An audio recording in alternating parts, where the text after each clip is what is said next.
¿Qué tal? Buenas noches, bienvenidos a Espiral. Pues cabe la posibilidad de que Marcelo Ebrard deje de ser jefe de gobierno del Distrito Federal si saliera beneficiado por la encuesta que las izquierdas están haciendo justamente para definir la candidatura presidencial. A partir de esta idea lo hemos invitado para que haga una suerte de balance, una lista de buenas y malas cosas que se han producido durante los años de gestión de su gobierno y también del resto de los gobiernos perredistas. Hablamos de políticas públicas y también de política para tratar de entender cómo se avisora el 2012. Comenzamos.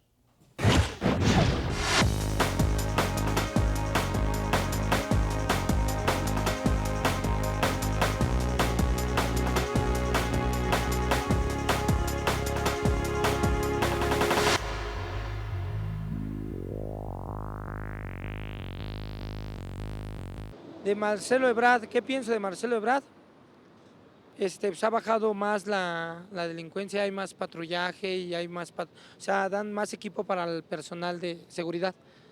La verdad estamos muy contentos con él. Bueno, por ejemplo, en mi colonia ha ayudado mucho a la gente que pues tiene de bajos recursos, que arregló las jardineras para los niños, ha quitado a muchos vagos de por ahí. Bueno, son algunas cosas que nos ha ayudado él. Me cae muy gordo. No pienso que sea bueno, pienso que no ha hecho nada bueno, al contrario, creo que no ha hecho nada bueno. Nada, no hace nada, o sea, más bien no arregla nada, todo lo descompone, no. Obras pésimo, todo tiene hoyos, las calles tienen hoyos, las llantas se ponchan a cada rato en periférico, por ejemplo. Me late. ¿Sí? Sí, me late.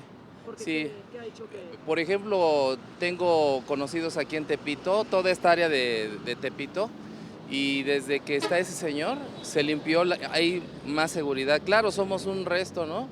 Y debe de haber cosas malas, pero aquí en lo que yo he visto sí ha hecho cosas ese señor.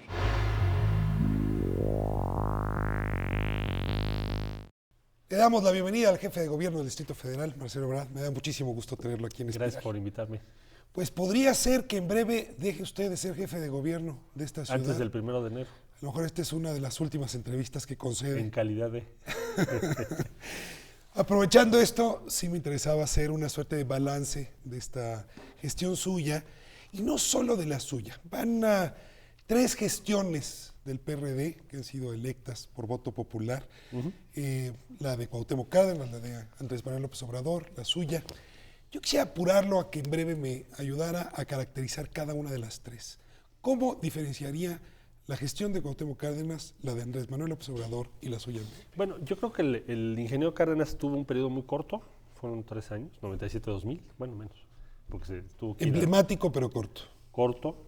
Iniciaron muchas iniciativas importantes, particularmente en lo que tiene que ver con tratar de crear un sistema de bienestar social en la ciudad que merezca ese nombre.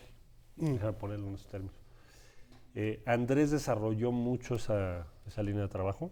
Adultos El mayores, apoyo de adultos mayores, madres solteras. personas con discapacidad, en fin, toda una red, digamos, de protección social bastante amplia.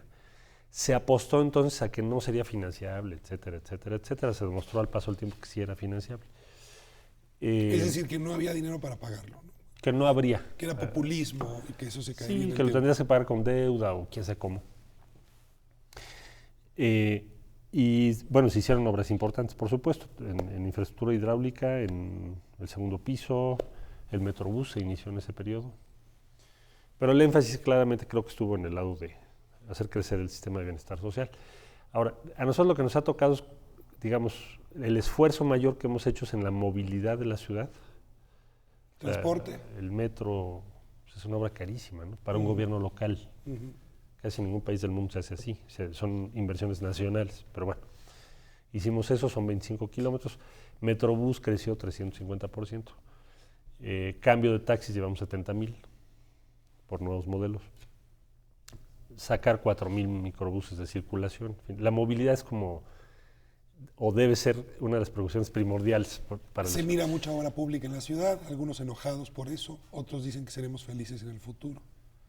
Yo creo que si no haces esas obras, el problema que tienes es que la movilidad de la ciudad, su competitividad, se va rezagando. O sea, si tú te comparas lo que pasó en la Ciudad de México los últimos 20 años con Sao Paulo, Nos quedamos. Qué bárbaros, man. No, pues hemos hecho así respecto a lo que ellos están haciendo. Por compararte con una ciudad más o menos equiparable. Entonces, bueno, ahí se hizo un esfuerzo muy grande y de consolidar esta red social con una... La lógica nuestra ha sido invertir el mayor volumen de recursos en ampliar la cobertura educativa y el promedio de edad de la ciudad. Promedio de edad de escolaridad. Promedio de escolaridad de la ciudad son 10.5 años. La idea es llegar lo más pronto posible a 12. Y acelerar la innovación, la capacidad de innovación. ¿Por qué? Pues porque tienes una ciudad que tiene 61, cuando llegué, diciembre de 2006, 61 patentes en un año.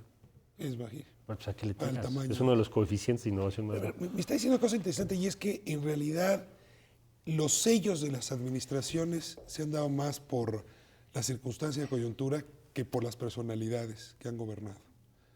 No sé si sea así. Más bien, lo que trataba yo de decir es, sí ha habido una continuidad importante en las, En las tres administraciones. digamos, en las políticas, particularmente en el corazón de la estrategia respecto al bienestar social. Si no, no podrías construir una red tan grande. Es que si tú la comparas con el resto del país, Ricardo, es una distancia inmensa. Por ejemplo, aquí hay seguro de desempleo, en ningún lado hay. Aquí tienes un sistema de transporte público muy barato que en el resto del país no existe. Pero además la calidad del transporte también es muy diferenciada. Yo diría demasiado diferenciada. Es decir, deberíamos tener como un parámetro en todas las ciudades del país. No es así. El caso del acceso a los servicios de salud también hay una diferencia muy grande. Entonces, tus indicadores de desarrollo humano se están distanciando mucho del resto del país. Te daría otro dato. Por ejemplo, el acceso a educación superior en el DF, estamos llegando a 60%. El promedio nacional es de 30, man. 36%. Sí, entonces, yo creo que ese es como lo que diferencia las tres administraciones respecto al resto del país. Sin embargo, algunas encuestas empiezan ya a dar al PRI como eventual triunfador. Algunas candidaturas del PRI incluso se presentan. Bueno, yo creo que vamos a tener una competencia con el PRI. Ellos tienen varias ventajas. Una es no tienen un candidato enfrente todavía, para empezar.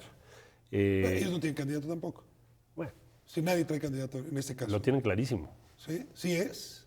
Ay, por favor. O sea, el candidato del PRI va a ser O sea, Beatriz Paredes. está clarísimo en el caso del PRI, pero digo a nivel nacional. Bueno, permíteme que no más. En el empezar, caso no. del DF, ¿cabe la posibilidad de que la población ya estuviera cansada? Digamos que ya fuera al relevo y que eso estuviera llevando al PRI hacia... Yo no creo necesariamente que sea así. Yo creo que lo que tienes es simple y llanamente una correlación a nivel nacional que afecta también al DF, en donde el PRI tiene una serie de ventajas. Parte derivado de errores de sus adversarios, parte derivado de ventajas comparativas que tienen, de mayor amplitud en las alianzas que tienen, medios de comunicación, intereses, en fin. Entonces, lo que sí me queda muy claro es que aún en todas las encuestas que yo he visto, aún las que son solo telefónicas, que tienen siempre un sesgo muy importante, si la izquierda va unida en el DF va a ganar la elección. O sea, no he visto ninguna encuesta donde eso cambie. No obstante que la situación nacional es Si favorable. no se separan dentro del PRD, O sea, si va el izquierda PRD, gana, si va el gana. PRD, PT, Convergencia, en fin, vaya, si hay un proceso unitario, tienes una gran probabilidad de ganar. Claro que en elecciones siempre Sí, todo puede ocurrir. todo puede ocurrir, pero vaya, la tendencia te diría eso. O sea, el tema actoral de la discusión política hoy es el asunto de la violencia y la inseguridad. Me gustaría mucho tratar de entender cuál ha sido, digamos, el conjunto de principios de la política contra la inseguridad que ha seguido Marcelo Ebrard aquí.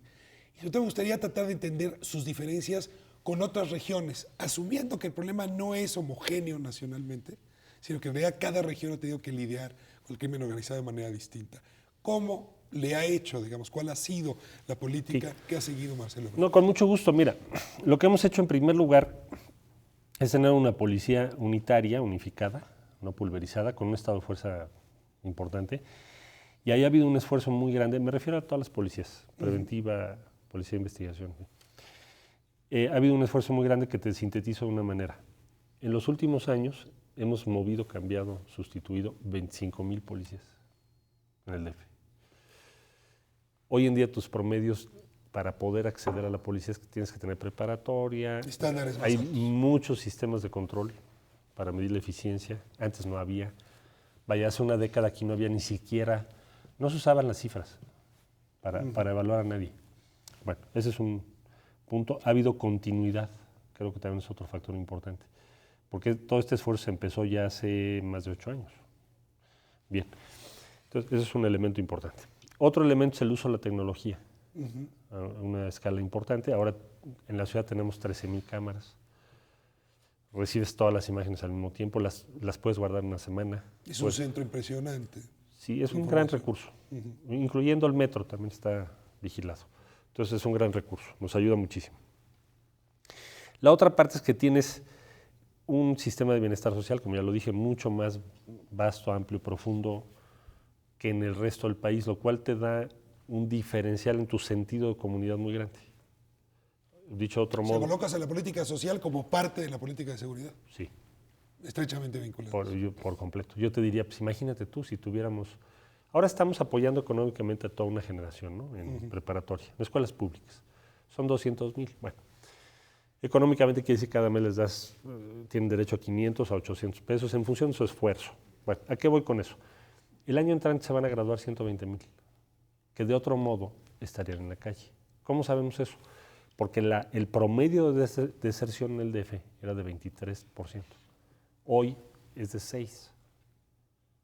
Entonces es una reducción importante. Entonces eso significa 120,000 jóvenes en tu sistema educativo.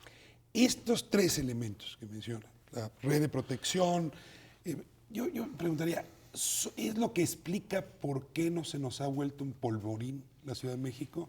¿O habría otras explicaciones? Bueno, ¿qué inhibe que estas organizaciones, grandes organizaciones... Yo creo que tienes un despliegue muy superior a cualquier entidad federativa. Es decir... La fuerza pública es mayor.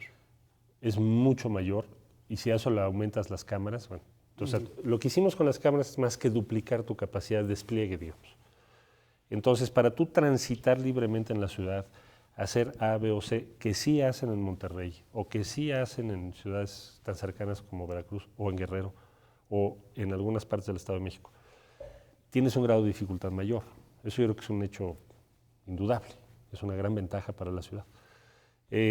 Otro tema es cuál es tu porcentaje de resolución de homicidios, que por cierto, eso no se mide en el país. Nosotros estamos en una tasa ya superior al 50%. Ya, homicidio denunciado, homicidio resuelto. Homicidio investigado. Entonces, me parece crucial porque eso es un indicador clave. O sea, en una entidad, si tú empiezas a permitir homicidios que no se investigan sobre pretexto lo que quieras, que fue entre criminales, se te va de las manos. Bueno, yo creo que es otra razón importante. Y también tiene que ver, me parece de manera muy relevante, lo que yo te decía de desarrollo humano o bienestar social, que involucraría yo también el tema de oportunidades de trabajo, de educación, en fin. Porque eso te determina qué tan fracturada está tu comunidad, qué tan vulnerable es para que se te metan ese tipo de grupos violentos. O lo contrario, qué tan cohesionada está. Qué tan cohesionada está. Entonces, por eso le hemos puesto mucha atención, no lo digo solo por decirlo. Y ahora estamos en un esfuerzo también de dificultarles y luchar por retirarles recursos, porque la utilidad que tienen es muy grande. Te pongo un caso. Hay una reducción en el DF muy importante en el robo de vehículos. O sea, Que son recursos, digamos, al margen que van obteniendo. Está íntimamente vinculado. Toda la operación delincuencial tiene que ver con vehículos. O sea, se asaltan vehículos. Donde se te dispara el robo de vehículos, vas a tener seguramente una gran repercusión en el número de delitos que tienes.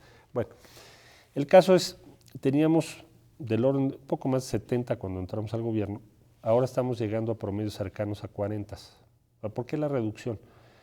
Bueno, pues porque estamos dificultando seriamente las operaciones de compraventa de los vehículos robados.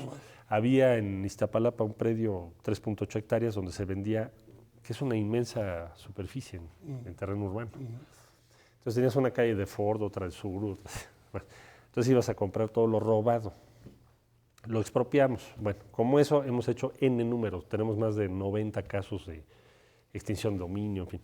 Entonces la idea es, les vas dificultando enormemente su operación comercial, porque finalmente es una actividad así.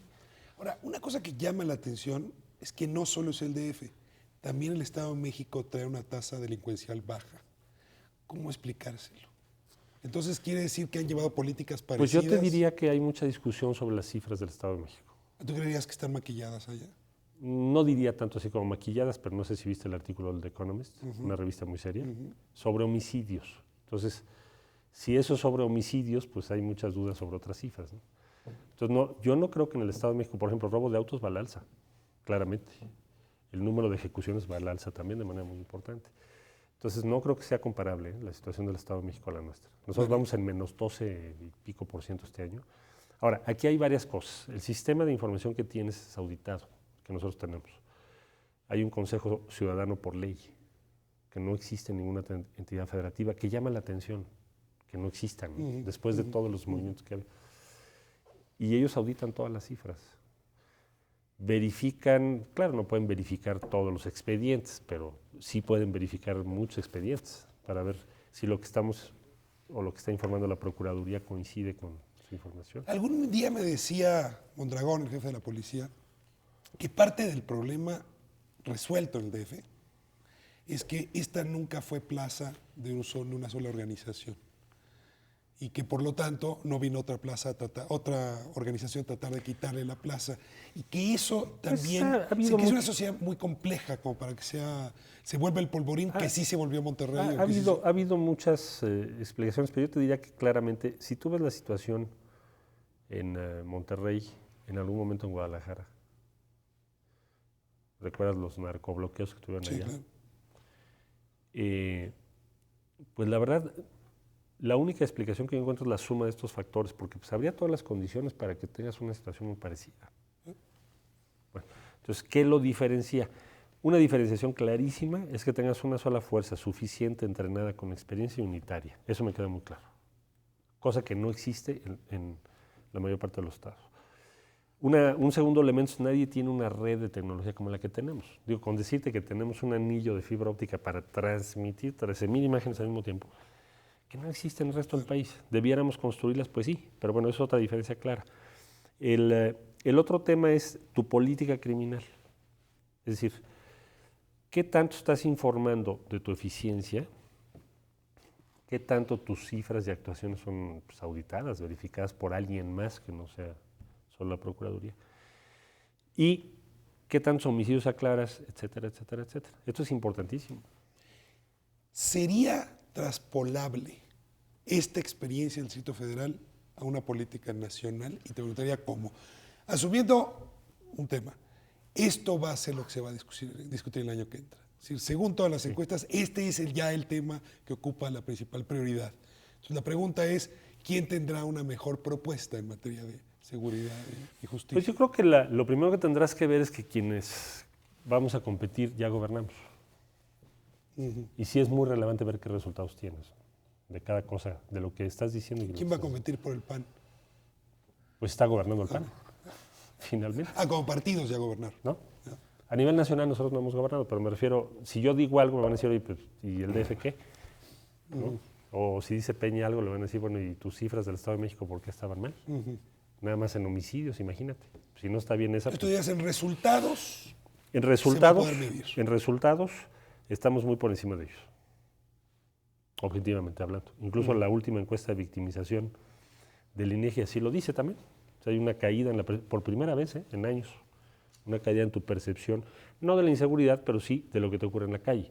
Eso no quiere decir que no tengamos inseguridad, quiere decir que la gente se siente relativamente más segura hoy que lo que estaba hace 10 años. Ahora, ese dato, el diagnóstico va a importar, pero también la viabilidad de las propuestas. Bueno, es que si ya lo llevaste a cabo, lo puedes hacer en otro lado.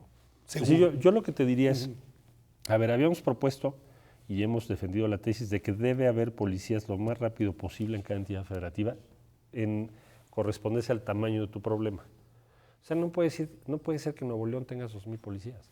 2,000 policías. ¿Contra 20? ¿Cuántos tenemos en el Distrito Federal? 35,000. 35,000 preventivos. Pero si hay una emergencia podemos movilizar hasta 90. 90,000 contra 2,000. Auxiliar, Entonces, ¿esto por qué se explica? Que ya ves las explicaciones frívolas de, es que... Bueno, la razón es que había un diseño político. El titular del Ejecutivo Federal no quería que hubiese fuerza armada civil en cada entidad federativa, como tampoco hay Guardia Nacional, ¿no?, en los estados. Entonces, y eso hacía que tuvieras un grado de dominio y control político sobre cada entidad federativa muy grande. Esa es una política que empieza desde el porfiriato y se reproduce. Bueno, al grado que la policía del DF todavía hoy lo nombra el presidente. O sea, realmente en términos... A propuesta del jefe de gobierno, pero sí. Sí, bueno, pero en fin, se Informal. conservó el... ¿no? ¿A qué voy con todo este discurso? Conclusión. Estás en una situación en donde no hay una tradición de policías fuertes en los estados. Hay que crear esas policías. Tenemos que ir hacia allá. Absolutamente, yo no veo otra salida. Eso permitiría también que no estés usando el ejército en lugar de la A policía. ver, queda totalmente descartada la idea de una policía nacional. O sea, eso ya, Yo no ya lo es veo- una idea que se Yo fue no a la lo veo basura. viable. No Digo, lo eso veo. lo hizo Colombia, eso lo tiene Chile. Son regímenes distintos, pero también la magnitud, dimensión del país es diferente. 32 policías. 32 policías, yo creo que lo puedes hacer en un plazo no mayor de 2 años, una cosa así. Ahora, para resolver bien los homicidios se necesitan buenos ministerios públicos. Policía de investigación. El trabajo de investigación es un desastre en el país. Yo creo que eso también lo podemos mejorar sustancialmente, no veo por qué no. Y además, tienes que hacer homogéneos toda la información para tener, ahora sí que un observatorio nacional, saber dónde estamos, ¿no? Eso yo creo que es factible. El tema de ir por los recursos también es factible. O sea, no me digas cuántos detuviste, sino qué parte de su utilidad les quitaste. Por eso te decía yo que aquí tenemos más de 90 casos de extinción de dominio, hoy en día, que van de todo. Si persigue el dinero. ¿Y el ejército qué haría Marcelo Ebrard? ¿No lo dejó entrar al Distrito Federal? ¿Cuál sería la relación en Yo esta creo que hay que política tener de una buena seguridad relación, ciudadana? pero la función del ejército no puede ser sustituir a la policía. Déjame irme a la reflexión de alguien que, por cierto, no es de izquierda, ¿no? O sea, el general de Gaulle decía, el peor error que Francia cometió en Argelia es usar al ejército en lugar de la policía. ¿Dirías que es un error que hemos cometido en México? Yo diría que pensar en una estrategia en donde tú quieras usar al ejército de manera sistemática en lugar de la actividad o atribución de la policía, sí es un error. Ahora, entiendo que se ha tenido que hacer pues por las emergencias que tienen, porque otra vez vuelves, no hay una policía estatal. Bueno, en Veracruz, ¿cuántos policías Con hay? alguien que sí es de izquierda, Obama anuncia, una vez que gana la presidencia de Estados Unidos, la fecha en la que va a retirar las tropas de Afganistán. ¿Se vería la posibilidad de que Marcelo Ebrard también anunciara en un momento dado cuándo retira el ejército? Yo creo que lo que haría, a ver, lo que yo diría es, tenemos que lograr en no más de 2 años, creo que en un plazo menor sería temerario afirmarlo, 2 años. en 2 años tener policías, cuando menos en las entidades federativas más, Con que mayor más problemas. conflicto, tener policías en otras condiciones. Ahora, esto implica toda una operación. Vaya, tienes que tener los recursos, tienes que tener el plan de acción, porque normalmente lo que hacemos en México es determinar grandes reformas constitucionales o grandes programas que no tienen que ver con el presupuesto. Caso, por ejemplo, de la oralidad. Sí, Nada hacemos tiene que ver con el los juicios orales y no se dota de recursos adecuados para ir más rápido. Son recursos marginales. Es una especie de simulación, diría yo. Entonces, esto hay que hacerlo bien, pero creo que en 2 años lo puedes hacer, que es tu pregunta. En 2 años Razonablemente, puedes sí. pedirle al ejército que deje las plazas. Lo vas replegando. Y hay que abandonar la idea de la tesis del Estado mexicano que estamos en una guerra. Es muy peligroso. A ver, ¿quién Es introdujo? que 50,000 muertos ya es un ¿Quién? argumento de guerra, ¿no? No, bueno, pero eso Son empezó en 2007, ¿no? Ujú.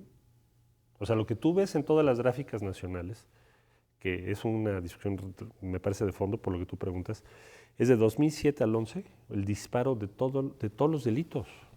Todos. No en un estado, no un delito, sino es un fenómeno nacional. General. Entonces a mí me parece que es un problema de estrategia, porque si no, no lo tendrías así. O sea, ¿qué cambió tanto en México de un año al otro que te explique semejante secuela? Antes de cerrar este bloque, ahora, Entonces por eso no hay que hablar de guerra. no, en efecto es un lenguaje equivocado. Ahora, al mismo Y tiempo, es una decisión de política pública, ¿no te parece? O sea, cuando tú dices estamos en guerra, eso lo inventó Nixon, 1975. ahora, es una discusión de si esto es de un problema mejor de crítico es política Obama. nacional o de política de seguridad El pública. mejor crítico fue el discurso de Obama hace poco, no sé si lo leíste, que dijo, llevamos, ¿cuántos años? Llevan 45 años. En la guerra contra los narcóticos tenemos muchos muertos, muchas armas, no bajo el consumo. ¿Qué estamos haciendo? Pues vamos a cambiar la política. Uno de los temas más complejos de estos años ha sido poder coordinar el ejercicio federal del país, concretamente las voluntades de los gobernadores. La CONAGO, me atrevería a decir, se murió un buen rato, después de haber sido bastante activa en el sexenio de Vicente Fox, una decisión que después entró en un gran impasse. y no ha habido un espacio de concertación para esta política, la de seguridad, y muchas otras. ¿Cuál podría ser el ejercicio de relación del presidente futuro con los gobernadores para encontrar mayor armonía? ¿O de plano vamos a un escenario, a lo mejor el presidente tendrá mucho menos peso del que estamos acostumbrados a ver con respecto a los gobernadores? Mira, yo creo que en función del arreglo fiscal mexicano, el presidente siempre va a tener un poder muy grande respecto a los gobernadores, ¿no? ¿Por qué? Salvo el DF, todos los gobiernos estatales dependen 96% de transferencias federales. ¿Eso quién lo diseñó? Porfirio Díaz. Y hasta ahorita. Bueno, mientras eso no cambie... No haga reforma fiscal, en serio. No, bueno, es que no tienes recursos. O sea, tú vas a una reunión con el presidente y le dices, oiga, yo no estoy de acuerdo con algo, y pues quién sabe qué repercusión. Te dejan sin aguinaldo, ¿no? Para tu burocracia, lo estoy llevando a un extremo. Bueno, ese es como, desde mi punto de vista, es la condicionante número 1. Pero tu pregunta es, ¿se puede construir una relación diferente? Yo creo que sí hemos tratado de hacerlo así. Es decir, hemos tratado entre el DF en la y el conferencia, gobierno, en la conferencia, en la CONAGO, que ahora me toca ser presidente. Entonces, primero quitarle a la CONAGO esta solemnidad del siglo XVIII, ¿no? Ya sabrás. Fuera.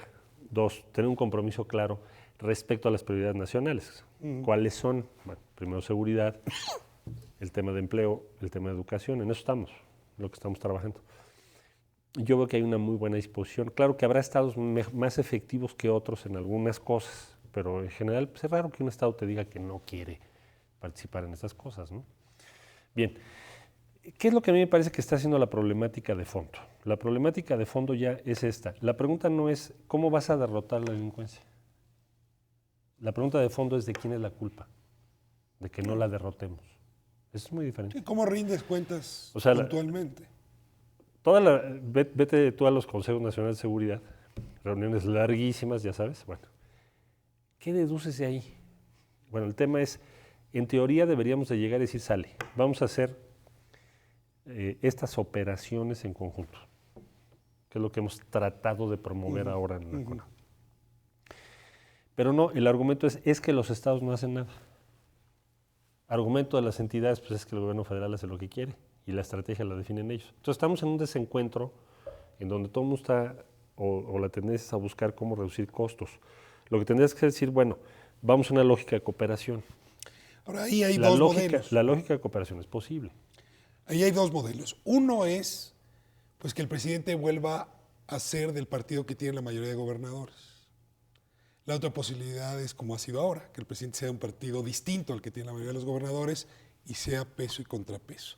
Pero esto ya es un tema relativo a la política más que a las políticas. Déjame irme a corte y regresamos a hablar de estos escenarios. Voy a invitar a dos colegas excepcionales para que nos acompañen también en esta conversación con Marcelo Ebrard. Quédese con nosotros. Volvemos.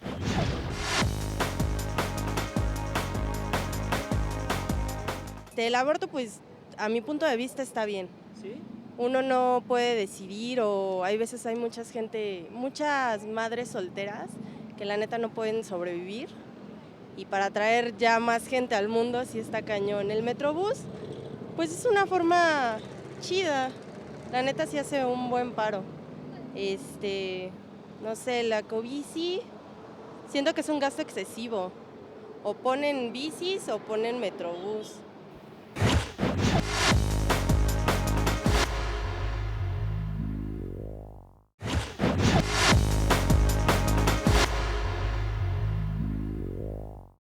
Pues es el candidato que más me gusta. ¿Sí? En ayuda a las madres solteras, ayuda a la gente de la tercera edad, en que ya no haya sobrepoblación en los reclusorios, todo eso. Y me gusta mucho su forma de pensar, su forma de actuar. Esperemos que sí cumpla todo lo que dice. En términos generales me parece que ha hecho buenas cosas. En el tema de infraestructura, bien, aunque creo que lo ha hecho muy como que todo al mismo tiempo. Es un tema de planeación que me gustaría más, pero en general creo que ha hecho buena labor. Todo el tema del Metrobús, todo el tema de segundos pisos, el tema del centro histórico en cuanto a su rehabilitación, Madero, me parece bien. Pero yo casi no tomo el Metrobús.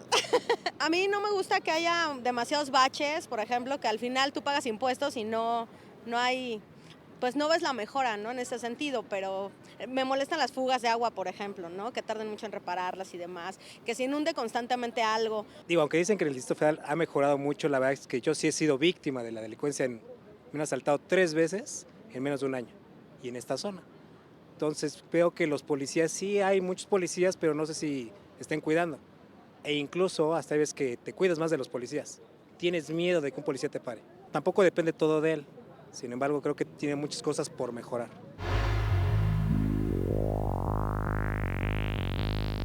Estamos de vuelta en la entrevista con Marcelo Ebrard. Me da mucho gusto tenerlo en este segundo bloque y vernos acompañados por dos estupendos colegas. Roberto Roch, director editorial del Universal. Bienvenido, Roberto. Gracias, Ricardo. Mucho gusto. Un gusto. Mauricio Merino es académico, profesor investigador del CIDE y, pues, en fin, un especialista sobre todo el tema servicio profesional y rendición de cuentas. Mauricio, bienvenido. Querido Ricardo, gracias. Estamos pasando de un bloque a otro, desde las políticas en la Ciudad de México, a hablar ahora en serio de la política. Y uno de los temas que abordábamos era justamente esta relación entre el presidente y los gobernadores, que habría que decir no ha sido la mejor en términos de eficacia y de responsabilidad. Tengo la sensación de que se diversificó el poder, pero no se diversificaron las responsabilidades en el mismo sentido, sino más bien se difuminaron. Y bueno, un poco provocadamente le preguntaba si no sería conveniente regresar a una época donde el presidente es del mismo partido que la mayoría de los gobernadores, o este modelo que hemos tenido. El aire nostálgico. Entonces, lo pongo sobre la mesa, le pido que responda. Yo no creo que esa sea la solución. Digo, eso pudiera llegar a ocurrir, pero eso no te va a resolver el problema. El problema, como yo lo veo, es, bueno, primero traemos un problema serio en términos del equilibrio fiscal. Comentaba yo hace un momento por qué. Yo creo que ahorita hay 17 entidades federativas al borde del colapso en términos financieros. ¿Por qué? Porque existe una descentralización educativa que inventó el expresidente Zedillo. Salinas. Zedillo. Él la llevó a cabo, ¿no? No hay que quitarle méritos. Bueno. Entonces, lo que hiciste fue esto, le pasaste a los estados la responsabilidad, digamos, ¿de qué? Pues de pagar la nómina en el sistema educativo, porque las relaciones laborales y el contenido de la educación se permanece centralmente. Entonces, la transferencia de presupuesto a las entidades siempre ha estado por debajo de lo pactado en la materia salarial. Conclusión, están en gran número de estados con alfileres, prendidos con alfileres, y dependiendo 96-98%, incluido el Estado de México, de las transferencias federales. Entonces tienes un instrumento de control mayúsculo. Es más, yo te diría que las desavenencias entre gobernadores y gobierno federal son de este tamañito, para lo que podrían ser. Por ejemplo, en materia de seguridad. ¿Qué porcentaje de los gobernadores están de acuerdo con la estrategia, incluyendo los del PAN? Incluyendo los del PAN. Menos del 10%. ¿Están de acuerdo o están en contra? Menos del 10% están de acuerdo. Vaya, en todos sus términos, con la estrategia que hoy se plantea. Entonces, ¿qué es lo que dicen los gobernadores? Bueno, pues hagamos otras cosas. Algunas de ellas ya las comentaba yo hace un momento, ¿no? Poner atención a los jóvenes que están fuera del sistema educativo, por cierto, el 60%. O prestarle atención a adicciones y no solo a cómo reprimimos la oferta, sino porque no tenemos la demanda. No se han discutido nunca en ningún consejo de los que he oído. Toda la agenda la fija el gobierno federal, es un consejo. De hecho, la mayor parte de los integrantes de ese consejo son gobernadores. Conclusión. En resumen, basta con ser presidente para tener una relación más de predominio muy grande sobre eso. Roberto Roch, tiene usted la palabra. Siguiendo con el tema, la pregunta sería, ¿cuál sería la propuesta para cambiar este modelo que parece agotado, ¿no? Que va más allá del tema de seguridad? Va en el asunto fiscal. ¿Y esto de relación? De la relación entre el poder federal y los poderes estatales. Lo que vemos son gobernadores cada vez más fuertes, aunque no tengan plata, cada vez más controladores de su presupuesto. En muchos casos controlan a los congresos locales, a los tribunales. Más fuertes en su ámbito local, más opacos, no en la relación con la federación. Más opacos hacia adentro. Las transferencias federales no son realmente monitoreadas, no existe una normatividad que permita saber a dónde va el dinero, no solamente por parte de los gobernadores, sino por parte de los alcaldes. En fin, hay una gran opacidad en toda la relación. Desde mi punto de vista, una complicidad. ¿Cuál sería la propuesta para cambiar este modelo? Pues que pongas estándares de autonomía de órganos estándares por ejemplo, en el caso de deuda, lo que hizo Moreira pues es africano, ¿no? O sea, llegaron hasta falsificar documentos que corresponden al Congreso. Entonces, parte del acuerdo sería, bueno, ¿cuál es el techo de deuda que puedes tener respecto a tus ingresos y cómo debes reportarlo en las cuentas nacionales? Eso se puede resolver. Sé que muchos gobiernos estatales tienen una hegemonía tal que les permite no, digamos, tener una opacidad muy grande. Control sobre los congresos locales. Cosas que en el DF, pues no, aquí tenemos mayoría, pero no podríamos hacer muchas cosas que hacen en los estados. ¿Por qué? Pues porque tienes un instituto de información pública, porque tienes Comisión de Derechos Humanos, porque tienes a los medios, en fin, hay un equilibrio distinto. Entonces yo creo que sí se pueden fijar estándares para hacer un gran arreglo en síntesis. Te voy a dar más autonomía fiscal, que me parece que es sensato, que también va a tener que ver con tu propio esfuerzo recaudatorio, a cambio de estas reglas respecto a deuda, transparencia, etcétera, etcétera. Sí se puede hacer, ¿por qué no? Y además les convendría, a casi todos los estados. Mauricio Merino. Marcelo, he estado escuchando la primera parte de la conversación con Ricardo y buena parte se dedicó al tema principal de la agenda, que es la seguridad pública, pero si uno revisa las encuestas que se han levantado ya en los últimos 20 años, los otros dos temas, uno ya tocado tangencialmente, son pobreza, desigualdad, y el otro es corrupción. Yo tiendo a ver que nuestra clase política está viendo al país desde arriba sistemáticamente. Yo quisiera escuchar cuál es tu opinión sobre estos otros dos temas, sobre todo porque pues pronto habrá una contienda para definir la candidatura del PRD. Encantado, y además son dos temas centrales. Mira, pobreza y desigualdad. Es el problema crucial del país. Ahora, ¿qué necesitamos hacer? Bueno, primero, ¿cómo es posible, fíjate, de todos los países de la OECD, México es el único país que antes de pagar impuestos, la distribución del ingreso es igualita que después de pagar impuestos?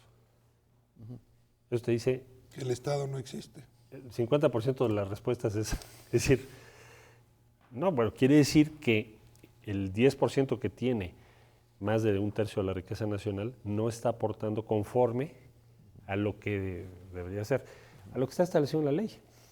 Entonces, ese es el primer punto a resolver. No subir el IVA. Pero lo primero que tienes que hacer es informar al país sobre el impuesto sobre la renta. Si tú hoy le pides a Hacienda que te dé el impuesto sobre la renta recaudado, diferenciando persona moral de persona física, no te lo va a dar. Nadie lo tiene en nuestro país. Si tú pides un desglose de devoluciones, ¿sabes cuántas fueron en 2010? Fueron 100,000 millones, mano. O sea, más de lo que recaudarías con un punto adicional o dos en el IVA, o ampliarlo a alimentos y medicinas. Bueno, es un tema central, hay que resolverlo. Distribución de la carga fiscal. Pues es que si no, no tienes recursos. ¿Del lado del gasto? Bueno, no, del lado tienes otros problemas. El otro lío es tu sistema financiero. Digo, aparte de que tu sistema nacional de pagos no está en manos tuyas, mexicanas. Cosa ya, bueno, ex ante el porfiriato, hazte cuenta que estás en 1870 y algo. Bueno, aparte de eso, el acceso al crédito en México es la mitad que el de Chile. Digo, date cuenta, es increíble. Apenas rebasa el 20. 4 de cada 10 tienen acceso al crédito. 2, aquí. ¿O tú dices en Chile 4? Sí. No. En Chile es 46%, aquí es 22%. Sí hemos de creer las cifras que se conocen, incluyendo tarjeta de crédito. Con esa tasa de acceso a crédito, el mercado interno no va a crecer. Es imposible. Otra, tu política salarial. ¿A qué voy? Salario versus inflación, ¿no? Perdón, te puedo interrumpir. La segunda tiene que ver con un problema de regulación del Estado hacia el sistema bancario mexicano. Sí. Déjame ponértelo en una anécdota para que no suene yo demasiado teórico. Fui a Oxford a una reunión y nos pasamos a la City de Londres. Obvio, el Lord Mayor de la City pues, es un banquero. Digo, más conservador no puede haber. Claro, culto. No estoy diciendo... Porque hay conservadores que dices, bueno, qué pena. Bueno, entonces, es un hombre culto. Entonces, le digo, oiga, dígame una cosa. ¿Por qué la inversión de ustedes en México financiera es tan baja? Siendo el reporte de los bancos mexicanos, bueno, bancos establecidos en México, son utilidades muy altas. Entonces me dijo, la verdad no había pensado en eso que me estás diciendo. Pero me pregunta, oye, ¿las tasas activas en México de qué tamaño son? Ya le dije, bueno, nuestra inflación es de 5 o 7 y las tasas que pagas en tarjeta de crédito pueden llegar 48%. a más de 40%. Entonces me dijo, qué bruto, eso nosotros no lo permitiríamos. Porque en ese caso el ahorrador del banco debería ser tratado como inversionista. Bueno, me regreso a lo que tú me dices. No deberíamos permitir eso. Deberíamos aplicar las mismas normas que sus países de origen, más ahora, ¿verdad? Roberto Roca. A mí me queda claro que el público que nos está siguiendo está tratando de entender cuáles serían las posturas, las propuestas de Marcelo Ebrard en caso de ser candidato presidencial. Estamos en vísperas de que mediante un método de encuesta se defina este tema. Me da la impresión de que es un partido o varios partidos que están buscando candidatos, que son candidatos muy claros, muy visibles, pero también me da la impresión de que hay candidatos que están buscando partidos, y es lo que me da la impresión de que estos partidos se están difuminando, desvaneciendo. El PRD, para elegir consejeros por mandato del tribunal, se volvió a enfrentar, curiosamente, otra vez se volvió a enfrentar. Va a salir el resultado de la encuesta para la candidatura presidencial muy cerca de las elecciones de Michoacán, donde curiosamente, al parecer, van a perder los perredistas otra gubernatura. Bueno, eso quién sabe. Bueno, las encuestas... Tengo mis reservas. Veamos el día 13. Nos atendremos a las encuestas, pero todas las encuestas tendrían que estar equivocadas para no demostrar la disminución en el peso del candidato del PRD. Pero bueno, podríamos documentar en otras derrotas del PRD. ¿Qué está pasando con el PRD? ¿Tendremos un candidato sin partidos o una debilidad orgánica de los partidos? Y de ahí mismo con dificultades. Mira, yo creo que al PRD le está costando mucho dos cosas. Uno, el eterno conflicto interno, y eso lo está pagando el partido, pues muy caro. O sea, dicho de otra manera, el electorado está sancionando el grado de conflicto que tienes en un partido, vis a vis la unidad a toda costa que tiene otro. Entonces, es evidente que eso es un costo muy alto. Entonces, el PRD tiene que entender, y la izquierda en general, o tenemos que entender, que la forma de tomar las decisiones tiene que ser otra. El tema de la encuesta es un gran experimento, Roberto. Nunca se había hecho. El tema de que tú decidas una candidatura a la presidencia con una encuesta, bueno, es lo más opuesto que has visto a la forma tradicional en que se resuelven las cosas en el PRD. Y no solo en el PRD, en otros partidos también. Entonces, me refiero que pueden estar en todo lo que se llama la izquierda mexicana. Entonces, yo soy muy optimista. Entiendo digamos, el rango de dificultad que puede tener y los riesgos que puede tener una encuesta. Pero evidentemente, como yo espero, si eso sale bien, va a cambiar toda la forma de decisión en el PRD, porque ¿con qué argumento al día siguiente vuelves a ir a otra elección interna? Que, por cierto, como se ha demostrado en la vida interna de muchos partidos de izquierda que abandonaron esas fórmulas de elección directa, las fórmulas de elección directa inevitablemente te llevan a un clientelismo cada vez más feroz. Eso es lo que pasa en todos lados. Entonces, concluyo. Ha costado mucho eso. No se va a modificar solo porque un día haya un acuerdo entre los integrantes del partido, sino se va a modificar porque de pronto haya otra metodología, mucho mejor vista por la opinión pública, que te permita resolver las decisiones sobre candidaturas. Ya no más elecciones directas.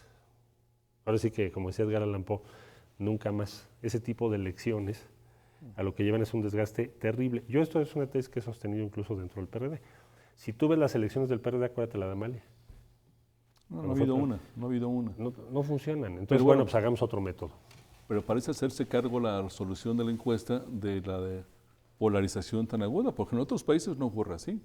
Hay las internas en otros países, hay una vida interna muy participativa. Pues depende el nivel, el espacio, el tipo de candidatura. Pero, vaya, si en candidatura presidencial lo puedes resolver con una encuesta, pues ¿por qué no para elegir consejeros? Aquí ni siquiera están eligiendo candidatos. Estás eligiendo consejeros de tu partido. Entonces a mí me parece que sí va a tener un impacto estratégico mayor sin desconocer la crítica que haces, que es válida y correcta. Es decir, pero ¿cómo la resuelves? Así, nosotros ¿cómo la resolvemos? Entonces, bueno, aquí hay otro método, esto funciona, vámonos por aquí. Bueno, la pregunta obligada es si en esta encuesta en concreto las partes van a aceptar, porque también puede ser la inauguración de una era peor. Si no, ya la casa de la risa, ¿no? Todavía bajas la cortina. O sea, yo diría, decía hace un momento, estoy consciente de que la apuesta es muy alta, ¿no? Pero, vaya, se vuelve suicida para cualquiera de los dos hacer otra cosa, imagínate eso. ¿Decir no creo en las encuestas? O sea, que al día siguiente de una encuesta que pactaste, que tú propusiste en la empresa que tú querías, cada una de las partes, que acordaste una supervisión, acordaste las preguntas, el marco muestral. ¿Cómo dices que no, Ricardo? Yo lo veo. Ahora, la encuesta tiene inevitablemente sesgos. No solo sesgos. Defectos. El defecto de la popularidad, para decirlo bien y claro. Lo que sí, va a o el medir conocimiento. Es popularidad. ¿Qué tan conocido, qué tan apreciados López Obrador, qué tan conocido, qué tan apreciados Marcelo Ebrard? Pero más allá de la popularidad, Marcelo, ¿qué hay? Es decir, ¿en qué te diferencias de López Obrador respecto a las posiciones de izquierda? ¿Cuáles son las claves de la diferencia? Bueno, yo creo que a riesgo de que cualquier simplificación puede ser siempre eso, yo te diría que la visión que yo tengo es mucho más socialdemócrata. Es decir, no pensaría en que si organizamos la inconformidad, con eso basta para que cambie el rumbo del país. No coincido en eso. Yo creo que no. Entonces, quiere decir que tienes que tener un compromiso claro con la legalidad, quiere decir que no vas a poner en tela de juicio las leyes del mercado, a tu arbitrio, y quiere decir que crees en una expansión del Estado en sus funciones básicas de bienestar social, de regulación de la economía. Pues yo creo que esa es una diferencia de concepción por ahí. Y también hay... ¿Y López Obrador, si hicieras esa misma definición, dónde estaría frente? Bueno, yo no lo definiría a él, no me corresponde, pero yo creo que él está pensando más en organizar la inconformidad social que existe sin duda en el país, digamos, los indignados mexicanos en un sentido más profundo. Y con esa fuerza poder doblegar una serie de intereses que se oponen a que haya cualquier cambio más o menos sustantivo. Los poderes fácticos somos. ¿No? Poderes fácticos, o el equilibrio de poder que hoy tienes. Bueno, es un cálculo. Tampoco se puede desestimar fácilmente así nada más. Ahora, yo creo que en términos de tu eficacia electoral, es mejor lo primero que lo segundo. Esa es mi convicción. Porque necesitas el apoyo de la clase media. Necesitas no generar una resistencia de tal magnitud que se vuelva casi imposible lo que quieres hacer, ¿verdad? Y luego, ya en el poder, ¿con quién cuentas para hacer esos cambios? Porque los vas a tener que hacer a través del Congreso. Bueno, no tenemos ni referéndum. Si no lo pasas a través del Congreso, no vas a cambiar ninguna ley. Entonces también el nivel de conflicto que puedes tener es menor, o debiera ser menor. Entonces, bueno, son dos ideas, pero digamos, esencialmente yo creo que es eso. Ahora, ¿sobre qué hacer en el gobierno? Yo creo que también hay diferencias importantes que tienen que ver con, digamos, la precisión que tienes respecto a cada uno de los campos que quieres tocar al mismo tiempo. Así que sería lo prioritario. Entonces, por ejemplo, para mi punto de vista, el esfuerzo de inversión mayor debiera ser en el campo educativo para impactar la desigualdad. Caso contrario, no lo vamos a lograr. No te va a alcanzar para hacer otras cosas, ¿eh? Es de tal tamaño el esfuerzo que te estoy diciendo que hay que hacer. Pero no todo es gasto público, ¿no? Perdón que te interrumpa. No, claro en materia que no. educativa, en materia de salud, en no casi todas las materias hay, en efecto, enquistados liderazgos sindicales, hay liderazgos empresariales, hay intereses que te vas muy fuertes. Entonces no puedes hacerlo todo al mismo tiempo. Pero ustedes lo estás planteando, es decir, habría prioridades distintas. Las tres prioridades de Ebrard, las tres prioridades de López Obrador, ¿cuáles serían? Ya dijiste, la primera sería educación. Pues para mí la primera en términos sociales sería educación. Luego. La otra es arreglar el tema fiscal que te acabo de decir, toda su ingeniería y demás. Y tercero, habría que hacer un acuerdo diferente con Estados Unidos, tan pronto sea posible. En el caso de López Obrador, dirías la primera no es educación. Yo creo que él está planteando en su libro otras ideas. En fin, no me atrevería a decirte cuáles son sus tres prioridades. Roberto Roca. Yo creo que todos los candidatos presidenciales, todos los partidos tienen en la Ciudad de México un granero de votos y una plataforma indispensable. Desde mi punto de vista, debe llamarle mucho la atención a la población que uno de los actores principales de la izquierda en la Ciudad de México sean el señor René Bejarano y su esposa. A mí me gustaría entender cómo esto ha llegado a ser así. Y creo que la Ciudad de México es una ciudad, que lo ha planteado el jefe de gobierno, tolerante, abierta, progresista, en algunos esquemas, incluso de izquierda en algunos segmentos. ¿Estos son los liderazgos que merece esta ciudad? Llega hasta allá la tolerancia. Pues yo te diría que mientras no cometan algo ilegal, pues yo como jefe de gobierno no puedo actuar en contra de ellos. Ahora, políticamente hablando, a mí me parece que tanto en el caso de ellos como de otros actores, pues va a tener que haber una renovación muy rápido, muy pronto. Entonces necesitas nuevos métodos y van a tener que emerger nuevos actores. Caso contrario, el costo que se paga cada vez es mayor. Eso es A ver, que estoy entendiendo bien. Si siguieran por la vía de las elecciones directas, la fuerza de Bejarano es muy superior que si se mueven hacia otro tipo de mecanismos de toma de decisión. Por supuesto. O sea, en una encuesta tú puedes medir agentes que a lo mejor no tienen nada que ver con ninguna acción en el territorio, pero que representan pues sectores o colectivos muy relevantes.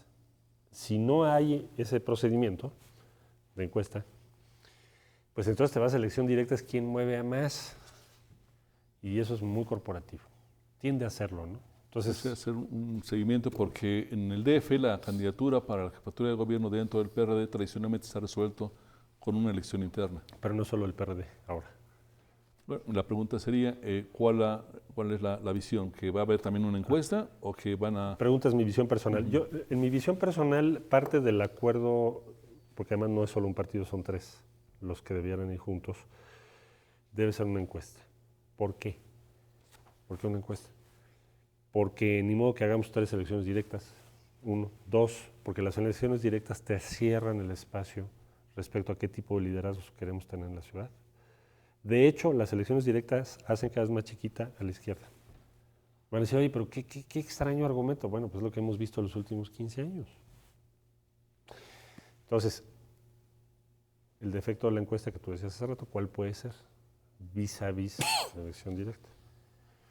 El defecto de la encuesta es que, pues sí, mides nivel de conocimiento, mides atributos, también puedes medir, pero finalmente el nivel de conocimiento puede que sea decisivo, ¿no?